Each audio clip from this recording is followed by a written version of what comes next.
جی ناظرین، بریک کے بعد آپ کو خوش آمدید کہتے ہیں۔ ہم بات کر رہے ہیں کابل میں ہونے والی افغان طالبان کے ترجمان کی اہم پریس کانفرنس، جس میں آئندہ جو حکومت سازی ہے اس حوالے سے بھی بات چیت کی گئی، اور یہ صاحب اس کے اندر ایک کہا گیا وسیع البنیاد حکومت، اور پوری دنیا کا مطالبہ بھی یہی تھا کہ طالبان جو ہے تنہا حکومت نہ بنائے۔ اور آج کی جو گفتگو کے اندر جو اشارہ انہوں نے دیا ہے کہ جی گلبدین حکمت یار بھی ہمارے ساتھ رابطے میں ہیں، عبداللہ بھی ہیں، حامد کارزئی بھی ہیں،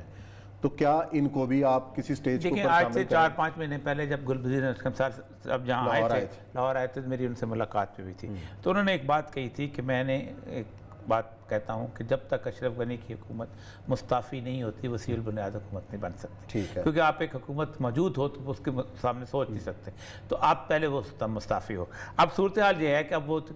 بھاگ چلے گئے۔ اب آپ دیکھیے کیا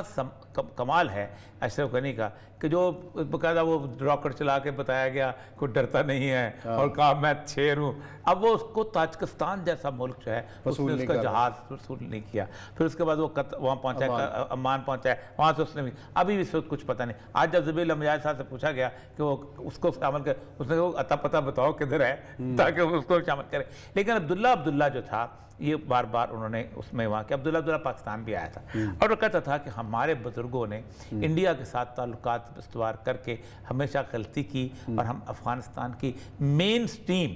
بڑی پاپولیشن سے کٹ گئے انڈیا کے مفادات کے لیے۔ اسی طرح احمد شاہ مسعود کا جو بیٹا ہے اس نے بھی یہی کہا کہ وہ پاکستان میں آج ملاقات ہوئی ہے خان صاحب سے بھی، کٹ گئے چیف آف آرمی سٹاف تو سے بھی۔ اس حکمت یار تو خیر ظاہر بات ہے پاکستان کا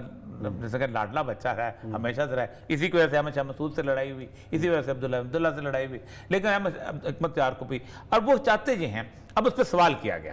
کہ آپ یہ بتائیں کہ کیا صورتحال نظریہ، اس نے کہا دیکھو نظریہ جو ہے بنیادی طور پر شریعتی ہے، لیکن آپ یہ سمجھو کہ 20 سال پہلے جو ہم آئے تھے تو ہمیں کچھ چیزوں کا اندازہ نہیں تھا، ایک ریاست کا ہمیں تجربہ نہیں تھا، ہم نے اس میں تجربے میں آخر وقت تک سیکھا، بہت بہتر ہوئے، لیکن 20 سال میں اور بہت کچھ سیکھا، اور ہم سمجھتے ہیں کہ ہم اس شریعت کے نفاذ کے لیے زیادہ بہتر طریقے سے کام کر سکتے ہیں، اور یہ لوگ جو بھی ہیں ان کو اس کے حساب سے، لیکن ایک بات یہ یاد رکھیں کہ نظریہ جو ہے وہ بنیادی طور پر اسلامک ہوگا۔ اب یہاں پر یہ سوال اٹھتا ہے اکثر اوقات، جو اس نے بھی بات کی کہ جو پیسفل سرنڈر ہے یہ ایک ریفرینڈم ہے، اور اسلام میں ریفرینڈم ہوتے ہی ایسے ہیں کہ جب ایک جنرل بیعت ہو جائے تو پھر اس کے بعد کوئی اور بات نہیں ہوا کرتی، اور وہ ان کے بات تھی ان کے لیے طالبان کے لیے میں یہ سمجھتا ہوں 2-3 چیزیں ہیں اس وقت اہم ترین۔ ایک تو یہ ہے کہ طالبان میں ملا عمر سے بھی لے کے اب تک سب سے اہم ترین چیز جو ہوتی ہے وہ ہے بیعت۔ ملا عمر نے سید الانبیاء صلی اللہ علیہ وسلم کا جبہ مبارک جو تھا وہ جو وہاں پر ہے کندھار میں وہ نکالا تھا اور کہا تھا مجھے خواب آیا کہ افغانستان میں یہ لوگ بہت لڑ رہے ہیں تو آپ ان کے لیے آگے اٹھو اور جہاد کرو، تو اس جبے پہ بیعت ہوئی تھی، اللہ کے نام پہ، رسول کے نام پہ، اولی الامر کے نام کے لیے بیعت ہوئی تھی۔ اس کے بعد جو ہوا تھا کہ جب دوبارہ ملا اختر منصور کی معاملہ آیا تو تب بھی بیعت ہوئی، کیونکہ آپ کو پتہ ہے 2 فیکشنز اکٹھے ہو گئے تھے، اور ان 2 فیکشنز میں وہ آغا جو تھا نجیب آغا جو تھا وہ قطر والا اس طرح، لیکن پھر آخر میں طیب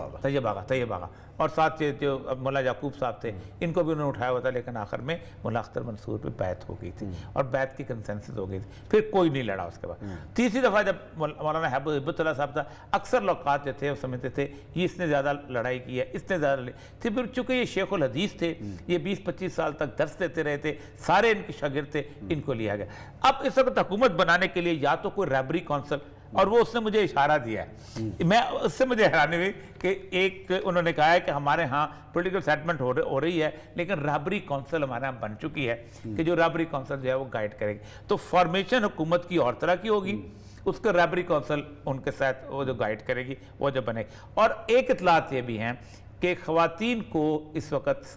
کسی نہ کسی پہ شورا پہ نمائندگی ضرور ہوگی، ہیڈ آف اسٹیٹ تاکہ دنیا کو تو قابل قبول ہو، دیکھیں ان کی چھیڑ بنائی ہوئی ہے، اور عورت کو کیا کرے گا، ہر بندہ اٹھ کے عورت کو کیا کرے گا، تم عورت کو کیا کرتے ہو، باقی جگہ پوچھا کبھی کسی کو، کبھی انڈیا میں جا کے پوچھا مسلمان عورتوں کے ساتھ کیا ہوتا ہے، کشمیر میں جا کے پوچھا مسلمان عورتوں کے ساتھ کیا ہوتا ہے۔ اچھا چلو، اچھا اصل چیز یہ ہے کہ یہ 4-5 دن جو طالبان کے یہاں گزرے اس کو دیکھ لیتے ہیں، یہ عاشورے کا وقت تھا، اور میں چاہوں گا کہ ذرا سے تھوڑی سی فوٹیج بھی چلا کے دکھائیں کہ سب سے پہلے انہوں نے اعلان کیا کہ دیکھو 2 بڑے اعلان کیے کہ ہم کو جو لوگ کہتے ہیں کہ ہم اہل تشیع کے خلاف ہیں یہ ہمارے بھائی ہیں، ہم داعش نہیں ہیں،